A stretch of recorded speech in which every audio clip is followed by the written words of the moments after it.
ፋና ላይ በአንድ ዶክመንተሪ አነበብኩኝ እና ያ ዶክመንተሪ በወቅቱ የነበረው ከህወሓት ጋር የተያዘ ጦርነት ላይ ነበርና የጎንደር ኢንሲደንት ተፈጥሮ ነበር ከዚህ ከእስልምና እምነት ተከታዮች ጋር የተያዘ ፖለቲከኛው የውስኪ ጽዋውን ከማንሳት አይጎልም አንድ ደሃ እናት ናት ልጇን የምታጣው እዛ የደረሰው ማህበራዊ ምስቅልቅል የጦርነት ትሮማ የትምህርት ማቋረጥ ሁሉንም የሰራው ጽሁፉንም ያዘጋጀው ምናምን ኤቭሪቲንግ ወደኔ መጣ እና ብዙ ተቃውሞ ነበረ ብዙ ዛቻ ነበረ ልክ ነው ተቃውሞ መነሳቱ ልክ ነው ምክንያቱም ያ የሙስሊም ኮሚዩኒቲ የዶክመንተሪ ተጠቂ ነው የነ ጂሃዳዊ ሐረካት ምናምን ተብሎ በኢህአዴግም ጊዜ ተጠቂ ስለሆነ ያንንም ማንጸባረቁ ልክ ነበረ ሶ አንዱ ከጋዜጠኝነት ህይወቴ መጥፎ ኢንሲደንት እንለው እሱ ነው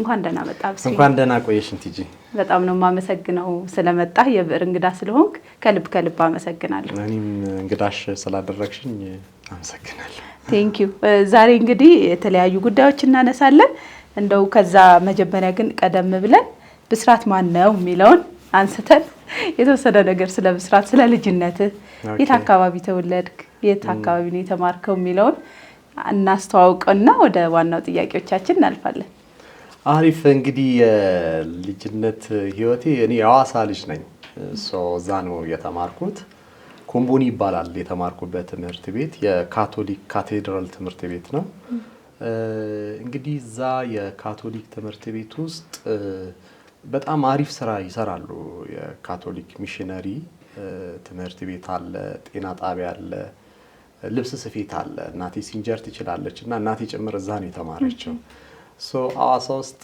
ይሄ ኮምቦኒ የሚባለው ስም በስፋት ይታወቃል ሰፊ መሬት ላይ ያለ ነው እንደገና ደግሞ በጣም አሪፍ የሚባል ትምህርት ቤት ነው የልጅነት ህይወታችን እንግዲህ ሙሉ በሙሉ ከልጅነት ጀምሮ እስከ ሃይ ስኩል ድረስ ሐዋሳ ነው የተማርኩት ከዛ ሐዋሳ ዩኒቨርሲቲ እዛው ገባው አክቹአሊ ሐዋሳ ዩኒቨርሲቲ አዲስ አበባ ነበር የምንፈልገው ሐዋሳ የተማረ ልጆች በሙሉ በወቅቱ አዲስ አበባ ነበር የምንፈልገውና ግን ከኛ በፊት የነበሩት ባች አዲስ አበባ አይደርስም ማለት እድሉ ምናምን በምርጫሽ አይመጣም ማለት ሞልተሽ አይደርስሽም አይ በቃ ሁለተኛ ምርጫ ምናምን እናርግ ብለን አዲስ አበባ ሙሉ በሙሉ አዲስ አበባ ደረሳቸው ተሸወዳችሁ ማለት እኛ ደግሞ ሐዋሳ ደረሰን በወቅቱ ተራድጄ ነበረ በጣም እንዴት ወጣ ማለት ትፈልጊያለሽ ወይ መቀሌ ወይ ባህር ዳር ወይ ጅማ እንደዚህ ሐረማያ በጣም ትልልቅ ስም ያላቸው ዩኒቨርሲቲዎች ወደዛ መሄድ ነው የምትፈልጊው ጎንደር እንደዚህ ታስቢ ነበር እና በወቅቱ ምንም አልተሳካም ግን ሐዋሳ ዩኒቨርሲቲ ገባን ሐዋሳ ዩኒቨርሲቲ ደስ የሚል ቆይታ ነበረ እና ቤታችን የነበረው ከኳስ ሜዳ ለፊት ነበረ እና አሮጌ ኳስ ሜዳ ይባላል አሁን እንኳን ትምህርት ቤት ተሰርቶበታል እዛ አሁን የምታውቂያቸው በኢትዮጵያ እግር ኳስ ላይ ምናምን የገነኑት በሙሉ እዛ ሜዳ ተጫውተው ነው እንትን ያለው እነማን አዳነ ግርማን በያቸው ኃይሉ ቱሳ ምንም ኢትዮጵያ ብሔራዊ ወንደ ኤፍሬም አሻሞ ብሔራዊ ቡድኑ ላይ መጠቅሹ ተጫዋቾች በሙሉ እዛ ሜዳ ላይ ተጫውተው ነው ያለፉት እና አንዱ ታዋቂ ሰፈር ከሆኑት መካከል የኛ ሰፈር ነበረ ስለዚህ ፕሮጀክት ስልጣኖች ነበሩ የእግር ኳስ ፕሮጀክት ስልጣኖች ነበሩ እኔም ሰልጥኛለሁ እዛ ኋላም አዲስ ስቴዲየም ሲገነባ ሁለተኛው እኛው ሰፈር አካባቢ ነው ባስኬትቦል ነበረው ኳስ ነበረው የመሳሰሉ ስለዚህ የልጅነት ህይወታችን አንድ ሀይቅ እንሄዳለን ዋና እንዋኛለን ሳይክል ትለምጃለሽ ከዛ ኳስ ትለምጃለሽ እነዚህን ሶስቱን ነገሮች ኢንኮምፓስ ማድረግ አለ የሐዋሳ ልጅ ሆነሽ የግድ ዋና መቻል አለብሽ እንደገና ኳስ መቻል አለብሽ ሳይክል መቻል አለብሽ አሁን የኔ እናት ሳይክል ትነዳለች። በቃ ኮመን ነው በራ ደስ ይላል እኮ አይደል? መንገድ ላይ ስታያቸው ስትሄድ እኔ እንደውም በቃ አንዳንዴ ገርሞኝ ነው የማየው ትልልቅ ሰዎች። ኤግዛክትሊ አይ ቲንክ ባህር ዳርና እንትንም እንደዛ አይነት ትሬንድ አለ መሰለኝ አዳማ ላይ ሁለቱ ላይም እንደዛ አይነት ባህር ዳርና ሐዋሳ እንደውም በተለይ ባህር ዳርና ሐዋሳ ቶፖግራፊያቸውም ተመሳሳይ ነው እና ባህር ዳር ለመጀመሪያ የሄድኩኝ ጊዜ ደንግጫለሁ። በጣም ይመሳሰላሉ ከባህር ዳርና ሐዋሳ ላይ ሁለቱም ሐይቅ አላቸው ሜዳ ናቸው ግሪን ነገሩ በጣም ያመሳስሏል። ሶ ሐይቅ እንሄዳለን እንደገና ደግሞ ኳስ እንጫወታለን። ኳስ ሜዳው ፊት ለፊት ነበረ። ትልልቅ ተጫዋቾቹን ይሄ እነ ሙልጌታ ምህረት አሁን ሙልጌታ ምህረት በጣም የሚወደድና አንጋፋ ተጫዋች ነው። እነሱ ሲጫወቱ ገና በባዶ እግራቸው ምናምን ሚራክል የሚባል ክለብ ጀምሮ እያለ እዛ እናቃቸዋለን። ሞሪኒዮ የሚባለው ዘላለም አሁን ኢትዮጵያ ውስጥ በጣም ታዋቂ አሰልጣኝ ነው። እሱ ያኔ የሰፈር ቲም በሚመስል ደረጃ ሲያሰለጥን ያኔ በደንብ ውጭ ሀገር የሚያሰለጥነው አይ ዘላለም የሚባል አለ። አይ ቲንክ ዘላለም ሽፈራው መሰለኝ ሞሪኒዮ ይሉታል። የሱ ልጆች በኢትዮጵያ ደረጃ በጣም ታዋቂ ናቸው። አሁን እነ ሙልጌታ ምህረት ኢትዮጵያ ውስጥ በጣም ትልቅ ስም ነው። እነ አዳነ የሚባሉ ልጆችን ያሰለጠነው እሱ ነው። አዲሴ ደግሞ የሚባል አንድ አሰልጣኝ አለ። እሱ ደግሞ እነ በኃይሉ ቱሳን የመሳሰሉ ልጆች ያፈራው እሱ ነው። ታመነ ደግሞ የሚባል አንድ አሰልጣኝ ነበር። በጣም ታዋቂ ነው ታመነ። ብሔራዊ ቡድኑንም ማሰልጠነዋል። ጋሽ ከማል የሐዋሳ ከነማን በመመስረትና በማሰልጠን በጣም ትልቅ ስም የነበራቸው ናቸው። እነ በኃይሉን የመሳሰሉ በጣም ኢትዮጵያ ውስጥ አንጋፋ ስም የነበራቸውን ተጫዋቾች። ስለዚህ ሐዋሳው ስትሆኚ ሳይክል ትለምጃለሽ፣ ኳስ ታውቂያለሽ፣ ዋና አለ እና የነዚህ ባህሪያቶች መገለጫ ነው። ከዛ በተጨማሪ ደግሞ የሚታወቁ ትምህርት ቤቶች አሉ። ታቦርና ኮምቦኒ የሚባሉ አሉ። እንደዚሁም ኤስኦኤስ የሚባሉ ኋላ ነቢኤንቢ ምናምን የሚባሉ ትምህርት ቤቶች ተመስርተዋል። የዚህ ኮምቦኒን የተማርኩበት ትምህርት ቤት የጨሜዎች የጎበዝ ተማሪዎች ምናምን ተብሎ የሚጠቀስ ነውና የካቶሊኮቹ ኢንፍሉዌንስም ቀላል አይደለም። በተለይ ዲሲፕሊን በማስያዝ ምናምን ነገር በጣም አሪፍ ነበርና እንግዲህ ከሞላ ጎደል ምን ይመስላል። እና ኳሱ ላይ እንዴት ነው አንተ? ኳስ ፕሮጀክት ሰርቻለሁ። አቋምት ጥሩ ነው ነበረ እና ኳስ ሰርቻለሁ። የሆነ ጊዜ ላይ ፕሮጀክት ጀምረን አሁን ቴዲ ሐዋሳ የሚባል ቲክቶክ ላይ እና እሱ የነበረበት ቲም ሌላ ነው። ኦፍ ኮርስ የፕሮጀክት ስልጠናው የኔ ባሽ ነው። እሱ እነ ኤፍሬም አሻሞ የኔ ባሽ ናቸው እና እነሱ ጥሩ አሰልጣኝ ገጥሟቸው ነበር። ውሮ ይባላል በወቅቱ ወይም በዋና ስሙ ያሬድ ይባላል። በጣም የኳስ መሰረትን የሰጣቸው ሰው ነበረ። ኋላ ላይ የኛ አሰልጣኝ ደግሞ በደንብ ማኔጅ አላደረገንም። ከዛ በኋላ ወደ ሌላ ትራንስፈር አደረገን። ትልልቆቹ አሰልጣኞች ልጆችን ይመለምሉ ነበር። በወቅቱ ማዘር እንደዚህ ያየኝና በእድሜ ከተጠቀሰው እድሜ እኔ አንሳለሁ፣ ግን ቁመቴ በጣም ረጅም ስለነበረ ኦቨር ነህ አለኝ። ከዛ ካርድ ይዘና ተባልኩኝ። ማዘር ካልዳር ሰጥም አለችኝ። በትክክል የሚገልጽ ማለት ነው። ለእድሜ ተብሎ ኦቨር ነህ አለኝ። እኔ 11 ዓመቴ ነው። አንደር 13 የተፈለገው ከ13 ዓመት በታች ነው የተፈለገው። ሶ አንደር 13 ስለሆነ እኔ 11 ዓመቴ ነው። ሲያኛው ቁመቴ ረጅም ነው። 14 15 ዓመት መሰልኩት። ስለዚህ ልመዝገብ ምናምን ስለው አይ አንተ አትሆንም ኦቨር ነህ አለኝ። ትልቅ ነህ 14 15 ይሆናል አለኝ። አረ በፍጹም 11 ዓመቴ ነው ስለው ካርድ ይዘና አለኝ። በወቅቱ ያው ሁሉም ወላጅ ትምህርት አይደለም የሚፈልገው። ስለዚህ አልሰጥም ማለች ማዘር። አትሄድም ኳስ አትጫወታትም ብትማር ይሻላል አሉ። እንግዲህ ጥሩ ነበርኩኝ ኳስ ላይ እና ግን አሁን ያኔ ፕሮጀክት የነበሩ ልጆች ከኛ ጋር የተጫወቱ ልጆች አሁን በጣም በትልቅ ደረጃ ላይ ደርሰዋል። አንዳንዱ ፖለቲከኛ ሆኗል፣ አንዳንዱ ጋዜጠኛ ያሳም በሌላ ገጽ ላይ መጥቷል። ግን አንዱ የነበረው እሱ እንደነበረ ትዝ ይለኛል። አይ ደስ ይላል። እንደው ከዛም ዩኒቨርሲቲ ገብተህ ምንድነው የተማርከው? ከዛ በፊት ደግሞ አሁን ጋዜጠኛ ነህ። እንግዲህ ወደ ጋዜጠኝነቱ የሚመሩ ምን አይነት እንቅስቃሴዎች ታደርግ ነበር በትምህርት ቆይታ? ግቢ ያለ እንደዚህ ግጥሞች ምናምን እጽፋለሁ። ይስማከ ወርቁ አንድ ላይ ነበረ የተማርነው። ይስማከ ከ9ኛ እስከ 12ኛ አንድ ክፍል ነበር የተማርነው። የእናንተ ባች ነው ይስማከ? የኛ ባች ነበረ ይስማከ። ይስማከ ሰው የማያውቀው የሆነ አስቂኝ እንትን አለው። እስኪ ንገረን፣ ሚስጥር ማውጣት ነው። ይስማከ በጣም ጎበዝ ተማሪ ነበረ። ጎበዝ ተማሪ ነው። ይሄ ለሰው ደራሽ ልጅ ነው እና ጀርባው ላይ በጣም እንትን ተሸክሞ ነው የሚዞረው፣ መጽሐፍ ተሸክሞ ነው የሚዞረው።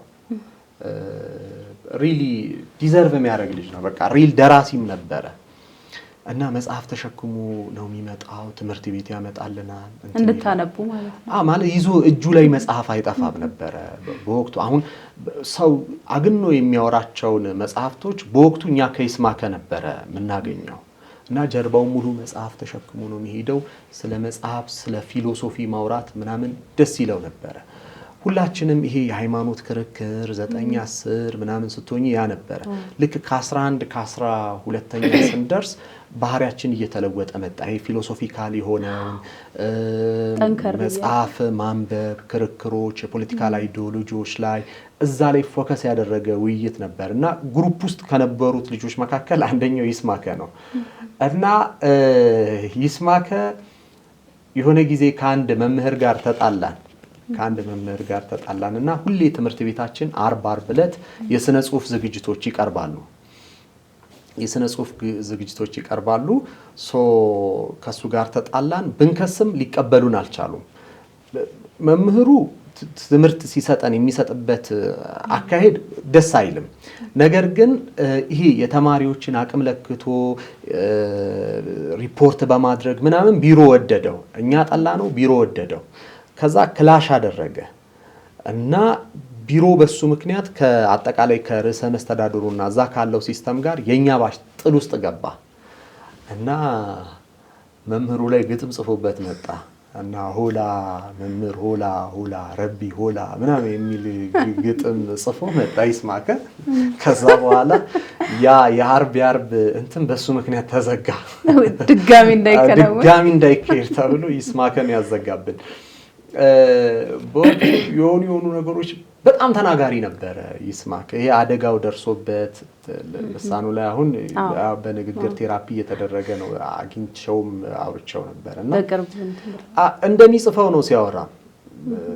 ወቅቱ በነበረው መድረክ ይዞ ሲናገር ምን ሲል ኦራተር ነው፣ በጣም ኦራተር ነው። ምንም ተናግሮ በየትኛውም አንግል ተከራክሮ ማሳመን የሚችል አይነት ልጅ ነው ይስማከ። በዛ ላይ ጎበዝ ተማሪ ነው እና የሆነ ነገር ጀምሮ በእንግሊዘኛ አንድ ጊዜ ሂስትሪ ነው ጂኦግራፊ መሰለኝ ጀመረ። ብላክቦርዱ ሞልቶ ጨረሰው። የሆነ አስረዱ ፕሬዘንቴሽን ማለት ነው እና ጻፈ። 2 አይደለ ድሮ ጥቁር ብላክቦርድ ደርሰሽበታል? እሱ እኔ አንድ ነው። ዋይት ቦርድ ላይ ነሽ አንቺ? አይ ብላክቦርድ አንድ እንደዚህ ይደረግና መሀል ላይ ታሰምሪያለሽ። ከዛ በኋላ በ2 ሳይድ ነበረ የሚጻፈው። ይሄኛው ሳይድ ሲያልቅ ያኛው ሳይድ ረጅም ስለሆነ ረጅም ነው፣ ግርግዳ ሙሉ ነው እና ያንን ግርግዳ ሙሉ የሆነ ነገር ይዞ ሙሉ በሙሉ ነበረ ጽፎ የጨረሰው። የሆነ ይሄ የመያዝ ካፓሲቲው ምናምን ነገር በጣም አይኪው ከፍ ያለ ነው ይስማከ። ሪሊ በጣም ከፍ ያለ ልጅ ነበረ እና የመጀመሪያው ስራው የወንድ ምጥ ነበረ። የወንድ ምጥ የመጀመሪያው ስራው ነው። ሪሊ ይከብድ ነበረ በዛ እድሜ ላይ። ስንት ዓመት ነው ማለት ነው? እንደ ሳይመረቅ ነው 12ኛ ክፍል ነው። ኦኬ። እና በ12ኛ ክፍል ደረጃ አሁንም ይከብዳል። አንድ መጽሐፍ መጽሐፉ አይደለም የዚህ የኮንተንት የቃላት አጠቃቀሙና እንትኑ ቅኔው በጣም ከባድ ነበር። ይስማከ ግዕዝ ይችላል። እንደገና ደግሞ ከግዕዝ ውጪ ደግሞ የዚህ የአማርኛ የቋንቋ አጠቃቀሙ ብዙ ነው የወረስኩት። አሁን እኔ ለኋላ ላይም ላለኝ የጋዜጠኝነት ህይወት ጠቀሙኝ ከምላቸው ሰዎች መካከል ከሱ ጋር የነበረኝ ግንኙነት ነው። ስለዚህ እሱ ነበረ እንትናችን ውስጥና ዲስከሽናችን ወሬያችን ምናምን ነገር ከስነ ጽሁፍ ጋር የተያዘ ከፊሎሶፊ ከፖለቲክስ ይሄ ሃርድ ኢሹዎች ሆኑ እና ያ ነገር በጣም ጠቅሞን ነበረ። ከዛ በኋላ ሐዋሳ ዩኒቨርሲቲ ገባው። ሌሎቹ ደግሞ ተለያዩ።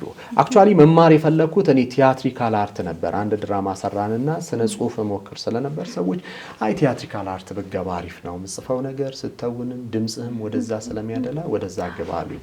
ኋላ አንድ ዘመዴ ናት አገር ፍቅር የምትሰራ የሺ ተክለወልድ ትባላለች አንጋፋ አርቲስት ናት አይ አሁን አርቱን ጎን አድርገህ ሌላ ትምህርት ብትማር ይሻላል የሚል ነገር ሰጀስት ስታደርገኝ አይ ቲያትሪካል አርቱ ይቅርና ለህጉ ፍቅር ስለነበረኝ ህግ ዲፓርትመንት ጆይን አረኩኝ ከዛ ህግ ዲፓርትመንት ጆይን አረኩኝ እንግዲህ የመጀመሪያ ዲግሪ ህግ ነው በህግ ነው የተመረኩት ህግ እየተማርን ግን እነዚህ የስነ ጽሁፍ ምሽቶች ግጥሞች ላይ ምናምን ተሳትፎ አድርጋለሁ ሐዋሳ ዩኒቨርሲቲ መቅረዝ የሚባል ቲም ነበረ እዛ ላይ ግጥሞችን አቀርባለሁ ትረካዎች እንደዚህ አይነት ነገሮችን እንሰራለን ከዛ በኋላ ካውንስል ሆንኩኝ የተማሪ እንቅስቃሴ ካውንስል ስትሆኚ ፊልም እናሳየለ ቢውስት ካፒቴኑ ምናምን የሚባሉ ፊልም ያ ልጅ ምናምን የሚባሉ ፊልሞች ድሮ በዩኒቨርሲቲው ይታይ ነበር ሶ ካውንስሉ ነው የሚያሳየው ጂሲ ኮሚቴ እስኪረከበው ምናምን ካውንስሉ ያሳያል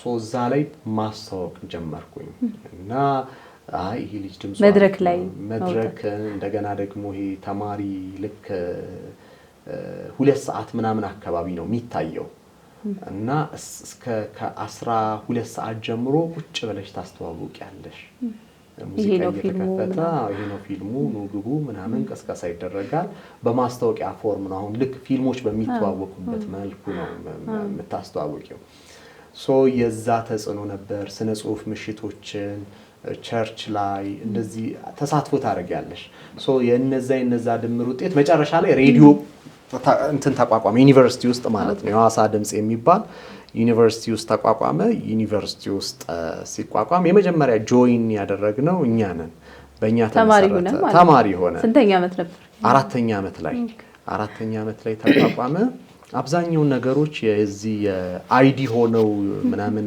የጀመርኩት በኔ ድምጽ ነው ሬዲዮ ጣቢያው ማስታወቂያውንም ምኑ በቃ ኤቭሪቲንግ እና እዛ አፈታንበትኛ የሙዚቃ ግብዣ አለ ትንታኔ እዛ ነው የጀመርኩት ምናምን ብዙ ነገሮችን እዛ ሰራን ኋላ ላይ እንግዲህ በህግ ተመረኩኝ ማለት ነው በጣም ደስ ይላል ማለት በህግ ተመረቀ ጋዜጠኛ ስትሆን ደግሞ በጣም አሪፍ ነው በደንብ ስለምታውቀው ብዙ ጊዜ ሶሻል ሳይንስ ሲሆን ሞር ወደ ጋዜጠኝነቱ ነው የሚያዘነብረው በተለይ ሬዲዮ ከሰራ በቃ ቅርብና ማለት ነው ኦልሞስት በጣም ደስ ይላል ከዛ ፋና ሬዲዮ ነው የገባው አዲስ አበባ መጣሁ ፋዘር እዚህ ስለነበረ አዲስ አበባ መጣሁኝ አዲስ አበባ ከመጣው በኋላ ፋና ማስታወቂያ አወጣ ወዲያው እንደተመረኩ መጣው ስራ በጣም ችግር ነበረ እንደገና ደግሞ የዚህ የሌጋል የዳኝነትና የአቃቤ ህግነት ስልጣና ተብሎ በመንግስት ደረጃ የሚሰጥ ነበረ ስለዚህ ከየዞኑና ከሐዋሳ ከተማ በኮታ ነበረ የሚገባው ሶ ያንስና የሚሆነን አልሆነም ለኛ አልሆነም ኮታ ውስጥ ምርጫም መስፈርቱ ምን እንደሆነ አይታወቅም ዝም ብሎ ይሄ ልክ እንደ ፖለቲካል ውክልና አለ አይደለ ከንትን እንደዚህ ምናምን ነበር ሶ እዛ ሐዋሳ የተወለደ ልጆች ያን እድል ማግኘት አልቻልንም ሶ በኔ ባች የነበሩ ልጆች የዛ እድሉም አልነበረንም ሶ አሰብኩኝና በቃ እግዚአብሔር ለኔ ያሰበው ሌላ ነው ብዬ ወደዚህ መጣሁ ፋዘር ጋር እንደመጣሁኝ ብዙ አንድ አመለከትኩኝ በህግ መግባት ያለበት ቦታ ሁሉ አመለከትኩኝና ወረዳ ላይ አንድ እዚህ 4 ኪሎ ያለ ወረዳ 10 ነው ወረዳ 9 በአራዳ ምናምን ነገር አራዳ ክፍለ ከተማ ወረዳ እንትኑ ጋር ፕሬስ ምናምን ያለበት አለፍ ብለህ ያለው ክፍለ ከተማ እዛ የደንብ ስርጸትና ምናምን የሚል የህግ ባለሙያ ይፈልግ ነበር አለፍኩኝና ገባው እና የደንብ ስርጸት የምናምን አዋጅ የለውም ህግ የለውም ምን እንደምሰራ ምንም አቀው ነገር የለም ሶ ማስተማር ነው ስለ ህግ ማስተማር ነው ስለ ደንብ ጉዳዮች ማስተማር ነው ሶ እዛ ያለሁኝ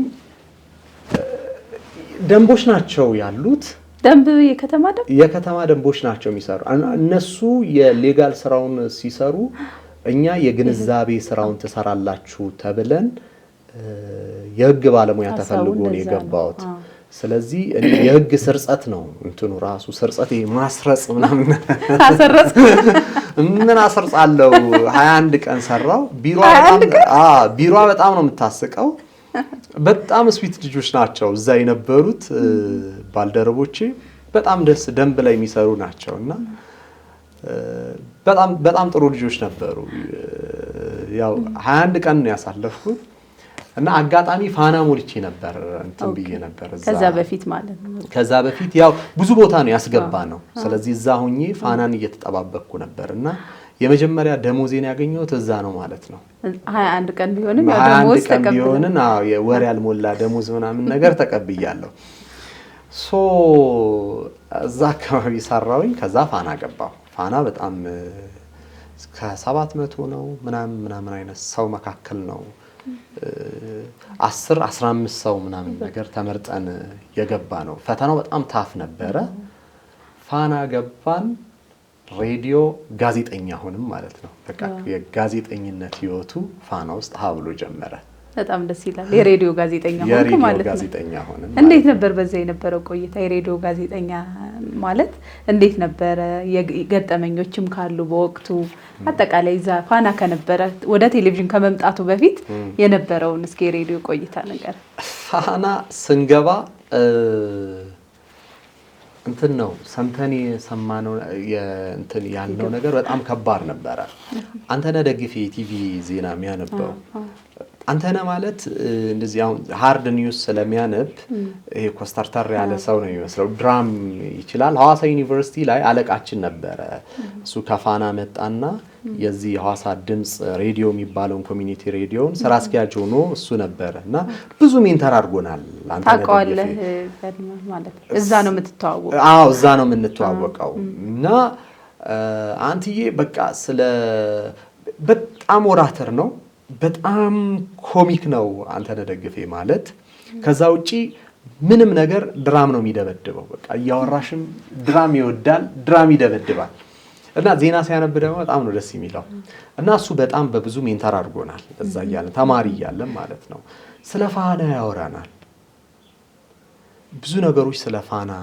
ያወራናል እና ፋናን ያሰረጸብኝ አንዱ አንተነህ ነው በቃ ፋና መግባት አለብኝ ብለን እንድታስብ ኤግዛክትሊ በውስጥ ስለውታል ማለት ነው በጣም ሲያወራ ደግሞ ደስ ይላል አንተነህ እና አንተነህ ደምሰው ደግሞ የሚባል አንድ ጓደኛችን አለ ደቡብ ሬዲዮ የሚሰራ እሱም አለቃዬ ነበረ የሚገርምሽ ሁለታችንም እንትን ገባን ጆይን አደረግን ፋናን ማለት ነው ለዚህ ኢንፍሉዌንስ ማለት በጣም ተጽዕኖ ያደረገብን አንተነህ ነው በጎ ተጽዕኖ ነው እንደዚህ ነው ይለናል ስለ ብሪፉ ይነግረናል ፋና ውስጥ ያለው ብሪፍ በቃ በጣም ከባድ ነው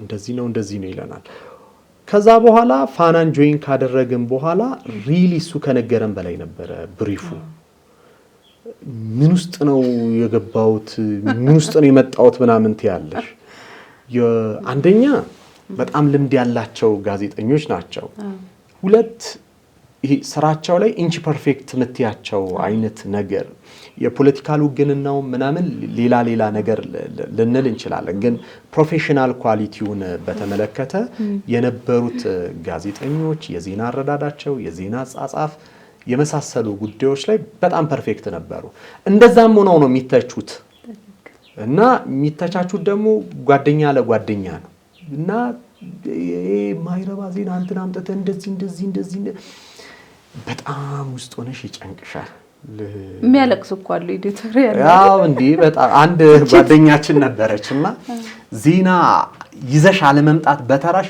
በጣም ያስደነግጣል እና የሆነ ቀን አለች ስትነግረም ማለት ነው ባይ ዜና የለም ማለች ባይ በደውል ምናም ሊሳካልኝ አልቻለም ማለች እና የሆነ ትልቅ መኪና ያልፋል አለች እና ያየውትና በገጨኝ አልኩኝ አለች ያን ሳትይዝ ከምትቀር ኤግዛክትሊ ማለት ይሁን በቃ ተመኘችው ታውቂያለሽ እንደዛ አይነት ኤዲቶሪያል በጣም ያስፈራሻል ዳት ማች መኪና በገጨኝ እስክቲ ድረስ የሚያስመኝ ነው ዜና ይዞ አለመምጣት አለመገኘት ምናምን ነገር በጣም ሃርድ ነበር ከዛ ውጪ ደግሞ ትችቱ የሚመጣው ከላይ ምናምን አይደለም ጎንሽ ካሉ ልጆች ነው ዜና የሚመጣው ማለት ትችቶች የሚመጡት ሶ ያ ነገር እንትን ይልሻል የሥራ መደራረቡና በየቀኑ ነበር አይደል ነው እንዴት ነው ብሪፍ ዜና ክፍል በቀን 2 ያደርጋል ሾው 90 ደቂቃዎች ምናምን ደግሞ በቀን አንዴ ያደርጋሉ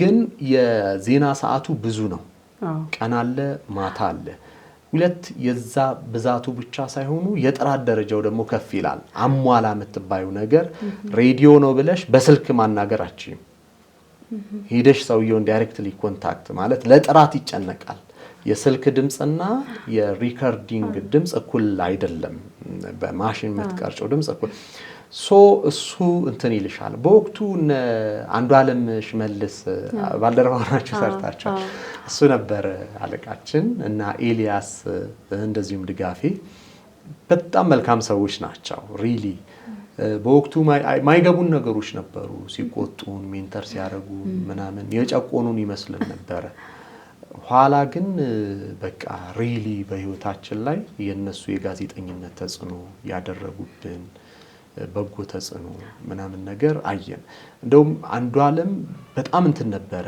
ዴዲኬትድ ሆኖ የሚሰራ ልጅ ነበርና አንድ ጊዜ ኦፕራሲዮን ሆኖ ቁስሉ ሳይደርቅ ነበር የመጣውና እንደዚህ ያረገ ነበር ኮምፒውተር እየነካው ማለት ነው በደም that much dedication ያለው ሰው መብቱ ነው በቃ መናገር ሰው ስራ ለማለት መብት አለው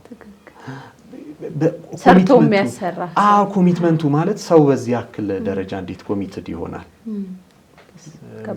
በጣም ይከብዳል አይደለ ኦፕራሲዮን ቁስልሽ ሳይደርቅ ለስራ መምጣት እና ደግሞ ፊል ያደረገው ነው that much commitment ያላቸው ሰዎች ነበሩ እነ ኤልያስ ተክለወልድ በጣም ሜንተር በማድረግ ሰውን አለ የሰው ማኔጅመንታቸው በጣም ይገርም ነበር ሜንተር ሲያደርጉሽ በጣም ጎበዝ ነበሩ ኋላ እና አላዛር አስክዶም አሁን ስፖርት ላይ መታቂያቸው እና ካሳይ ወልዴ እና ነብዩ ይርጋለም እዛ ውስጥ የነበሩ ልጆች ነበሩና በጣም ብዙ ስታፍ በእነትግስት በጋሻው ነጸገነት የነበሩበት ነው ሶ በዛ ሂደት ውስጥ ነባር ከሆኑ ጋዜጠኞች ያው እኔ ቀደሙኝ እንጂ ነብስራት ከፈለ የሚባል ታዋቂ ልጅ ነበር ጎበዝ የወጣ እነ ተስፋ ያለነ ሜንሽን ማድረግ በጣም ብዙ ናቸው ሶ በዛ ኢንቫይሮንመንት ውስጥ ነበር ያለፍነው ሬዲዮ ላይ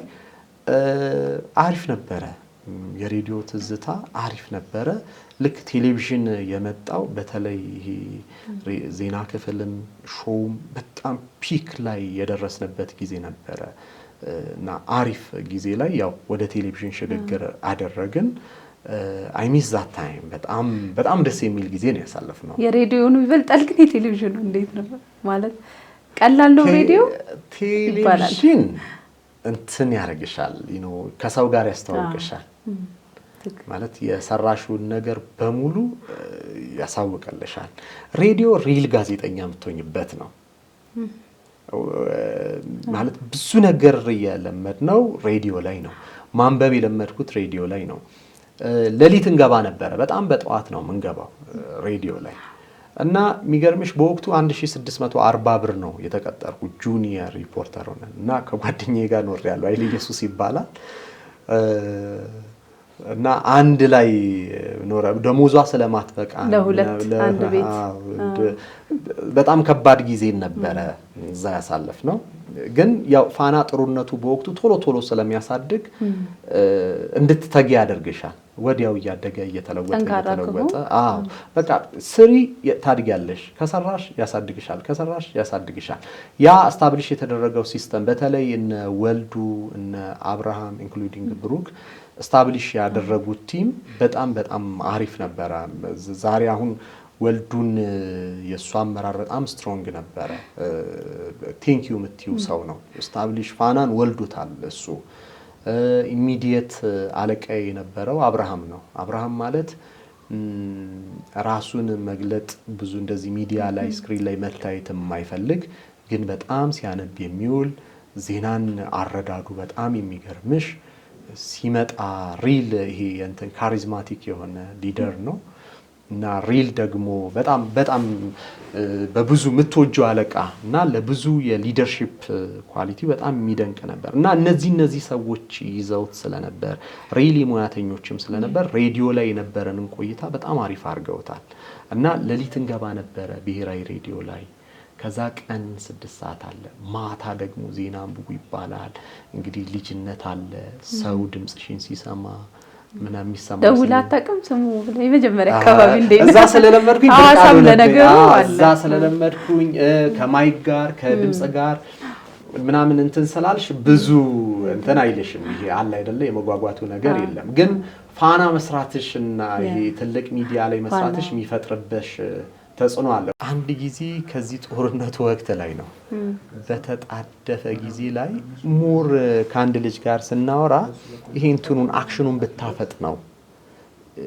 ልክ የዲጂታል ሚዲያውን ቅርጽና ፎርም እንዲይዝ አክሽኑን ብታፈጥ ነውና ብትሰራበት ሞር ኦፍ አሪፍ ይሆናል ኤዲቲንጉም ልክ በዛው መልኩ ቢፈጥን የሚል ነገር አነሳለኝ ልክ እንደዛ ሲለኝ እሺ አልኩኝና ባጠረ ሰዓት ነው ያችን የሰራ ኖ አለኝና የመጀመሪያ ዜና የኔ ዜና ነው የሚሄደው ያን ዜና ፍጥነት ለመጨመር እንደገና ሞር ውብ ለማድረግ እንደዚሁም ደግሞ የኤዲቲንግ ኢፌክቶችን በደንብ ተጠቅሞ ዜናውን ሰው ጋር ለማድረስ ግን ደግሞ ዜናው በጣም ሲሪየስ ኢሹ ነበረ እና ልክ ዜናውን ለቀቅ ነው የኮሜንትና የእይታ መጠኑ ቡም አደረገ በቃ ባንድ ጊዜ ሰቀለው ሶሻል ሚዲያ ላይ ሼሩ ምናምን ኮሜንቱ እንትናል በጣም ፈጣን እንቅስቃሴዎች ናቸው እና አይነት ነገር ከዛ ሚውት ስታረጊው just like ራፕ ነው የሚመስለውና ከኤሚኒየም ድምጽ ጋር ምናምን እያቀናበሩ አወጡት እና ሪሊ ሊፕ ሲንኩን ሰርተውት just ራፕ ነው የሚመስለው ቪዲዮን ብታዩ በቃ ምንም አቀራረቤ ምናምን ነገር ከጄ እንቅስቃሴና ከወሬ ፍጥነት ጋር ተያይዞ ራፕ ሆነ እና ቡም አደረገ ዩቲዩብ ላይ እና ምን አርጎ ነው እንደዚህ አይነት ቡም ያደረገው በሚል ሶሻል ሚዲያው ላይ ወዲያው ምክንያቱም ምንድነው የተፈጠረው አይነት ነገር ማለት ነውና ብዙ ሰው ቴሌቪዥን ላይ ለካ ካፕቸር አድርጎታል ያው እዛውም የነበሩ ልጆች ዜናዋን ቆርጣው ምናምን ነገር አውጥተዋታል አዲስ ነገር አመጣለሁ ብዬ ወይም አቀራረብ አመጣለሁ ብዬ ያው ቫይራል ወጣ አሪፍ ነው ቫይራል ወጣ ግን አሁን መልእክቱን የኔ አቀራረብ መልእክቱን ዋጣው በአንዳንዴ አሪፍ ነው እኔ መሳሳትን ምንም እንትን አልለው ማለት ስትሞክሪ ለመፍጠር ስትሞክሪ አንዳንዴ ፈጠራሽ መስመር ስቶ እንደዚህ አይነት ፈን ሊፈጠር ይችላል እና ምንም እንትን አይደለም ግን ያው ደስ ይል ነበር ይዘቱ ደስ ይል ነበር እኔ እንደው በደንብ ነው የምከታተለው ከጎና አድርገው መረጃውን እየተናገራችሁ የምታብራሩበት ስለሆነ የራስህን የምታወራውና ሰው ቁጭ ብሎ ለማዳመጥ ሰዋዊ ነገር አለው ሞር ዜና ከሚሆን ፎርማል ከሚሆንና አሪፍ ነበር እሱ እንደው እስኪ አሁን ደግሞ ከፋና ወጣ እንዴት ወጣ እንደዚህ ከምትወደው ቤት ፋና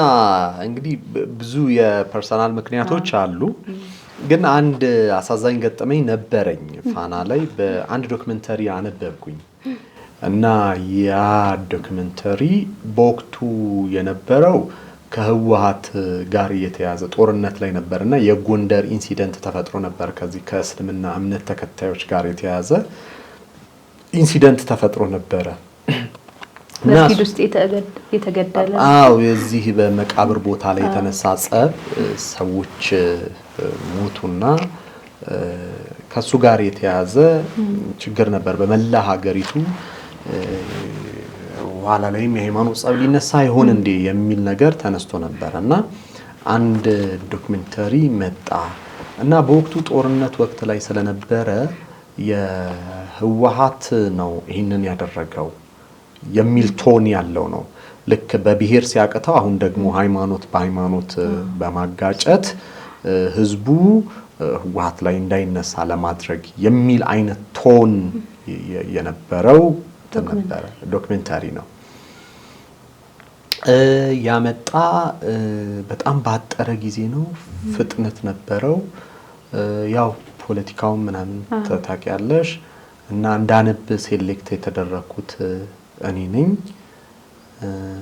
እንደው እንደዚህ አይነት ሲሆን ደግሞ ያው ድምጽ ሴሌክት ይደረጋል ጠንከር ያለ ድምጽ ያለው ምናምን ሐሳቡን ለማስረጽ ምናምን ተብሎ እና እሱ ከመጣ በኋላ አነበብኩኝ። ኋላ ላይ ፕሮዳክሽኑን ሌሎች ልጆች ናቸው የሰሩት። ንባቡ እኔ ነበርኩኝ። ኃላፊነት የተሰጣቸው ሌሎች ልጆች ነበሩ፣ ይሄ ፕሮዳክሽን ስራውን በመስራት ማለት ነው። ከተወሰነ ለመከታተል ሞከርኩኝ ፕሮዳክሽኑን፣ ግን አላስደሰተኝም ነበረ በወቅቱ ማለት ነው። ኋላ ላይ እያስደነገጠኝ መጣ። ይሄ ነገር በዓል ደርሷል፣ አይ ቲንክ ኢድ አልፈጥር እንደዛ፣ ይሄ ነገር ከቀኑ ይለፍ ግጭት ሊፈጥር ይችላል የሚል ስጋት እንትን አለብኝ እና ይሄንን ሰጀስት አረኳቸው።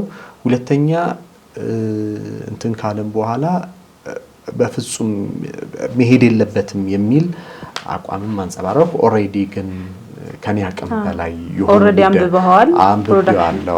ፕሮዳክሽኖቹ ላይ ምናምን የሚላኩ የነበሩ ምስሎች ምናምን ነገር ከባድ ነው። መሀል የሚገቡት ያው ማልበሻ አለው አይደለ? እነሱን ከባድ ነበሩ። ተላለፈ። እሱ በጣም ባላነብ ብዬ መቆጭበት፣ ኋላ ላይም ይቅርታ ጠይቄያለሁ። ማንበብ አልነበረብኝም ብዬ። ምክንያቱም የነበረኝ ኦፍ ኮርስ ለማንበብ ኢንቴንሽን የፖለቲካው ትኩሳት እዛ ውስጥም ስለነበርን በዛ መንፈስ የተቃኘ እንጂ ከሃይማኖት ጋር ምንም የተያዘ ጉዳይ አልነበረውም።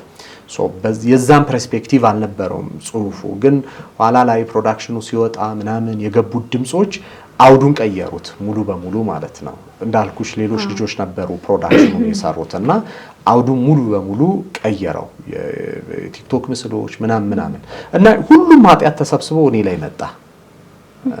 ገብቶሻል? ያው ድምጿ ስለሆነ ፕሮዳክሽኑንም የሰራው ጽሁፉንም ያዘጋጀሁት ምናምን ኤቭሪቲንግ ወደኔ መጣ እና ብዙ ተቃውሞ ነበረ፣ ብዙ ዛቻ ነበረ። ልክ ነው ተቃውሞ መነሳቱ ልክ ነው። ምክንያቱም ያ የሙስሊም ኮሚዩኒቲ የዶክመንተሪ ተጠቂ ነው። የነ ጂሃዳዊ ሐረካት ምናምን ተብሎ በኢህአዴግም ጊዜ ተጠቂ ስለሆነ ያንንም ማንጸባረቁ ልክ ነበረ።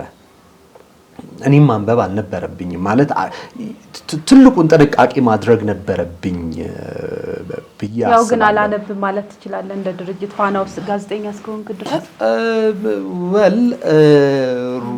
እንትን ይሄ አሁን ጻድቅ መጫወት አልፈልግም። የወይኔ ጀግና ምናምን መጫወት አልፈልግም። ኦፍ ኮርስ ሩሙ ጠባብ ነው፣ ግን ደግሞ አለማንበብ እችላለሁ። ያን ሪጀክት የተለያዩ ምክንያቶችን ቢሆን ማቅረብ ከባድ ነው እንዳልኩሽ፣ አለማንበብ ከባድ ነው። በተለይ እንደዚህ የተልእኮ የምናምን የሚባሉ ዜናዎች አሉ ሴሌክት ተደርገሽ እንትሩ ሪስኩ ከባድ ነው። ግን ደግሞ እንዳልኩሽ ይሄ በጣም እንትን ሁሉን ነገር ወደ ሌላ አካል መጣል አልፈልግም። እኔም ወስደው ሪስፖንሲቢሊቲ መኖር አለበት ብዬ አስባለሁ። ልክ አሁን ኢህአዴግ ላይ የነበሩ ባለስልጣናት እኛ እኮ ተላላኪ ነበርን አይነት ነገር አለ አይደለ? ሁሉንም ጥፋት ወደ ህወሓት ደፍድፎ ምንም ፓርስል እንዳሉ ነው፣ የስርዓቱ አካል እንዳልነበሩ፣ ለጠፋው ጥፋት ሪስፖንሲቢሊቲ እንዳልወሰዱት ማለት ነው።